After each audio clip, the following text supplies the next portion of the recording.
Okay, there are a number of creation stories out there, creation myths. A myth doesn't imply that there's no truth somewhere in it, or it's not based upon a certain kernel of truth. Okay, like there are lots of flood stories. The most famous, the Gilgamesh epic, understandably. They have in the Hindu religion as well flood stories. They have in other, even in Thailand, they have a flood story of how everything was destroyed and 2 people were saved, kind of because humans were bad.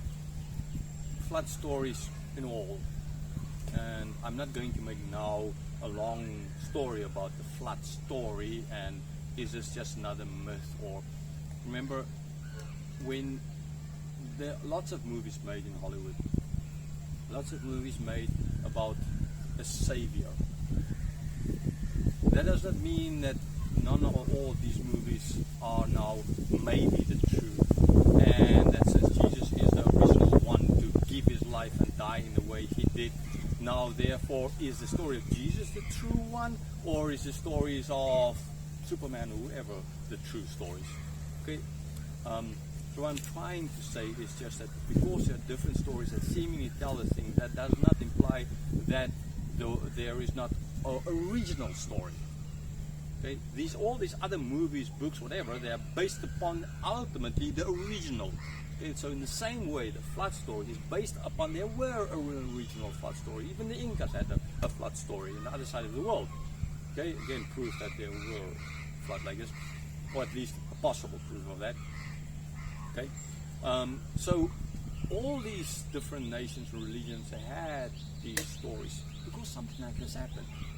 So the question is just which one of these are the true story? Okay, in which of all these flood stories do you find the most logical, true sounding, at least, story? Sure, in the biblical variant you find it. Because in the other variants, like the Gilgamesh epic, okay, so the gods decide to destroy everything. But then one of the gods hid him, Gilgamesh, so that when everyone was destroyed, he was not destroyed.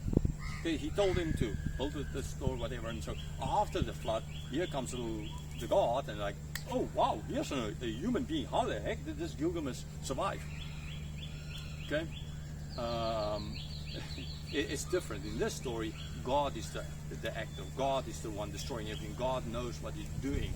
All of this is under God's control. So those stories differ totally from this story. All it has the same thing is there's a lot of water involved. So they take from the ark story, they changed it around, they turned the truth into a myth so that one won't see the truth. Okay, that is as well a way how humans work.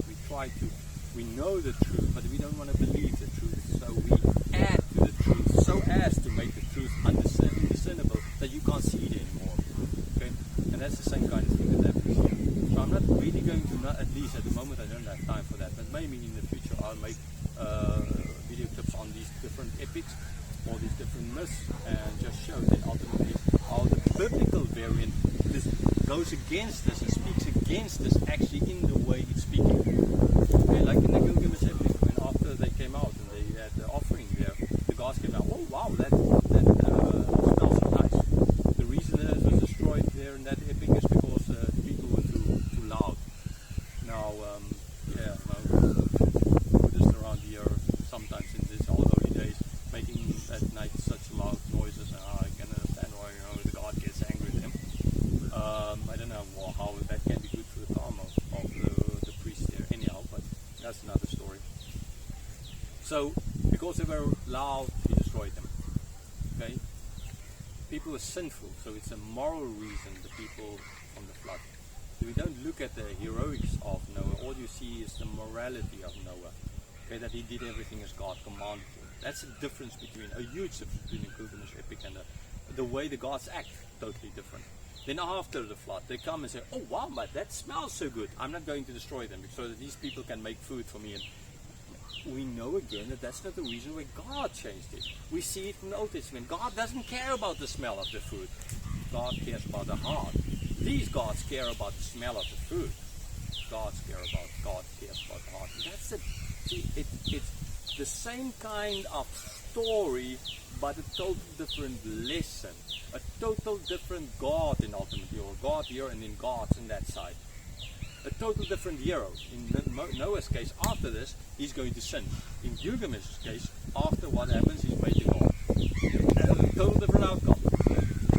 Right? So, see, in that case, he shows, oh, but man can become God.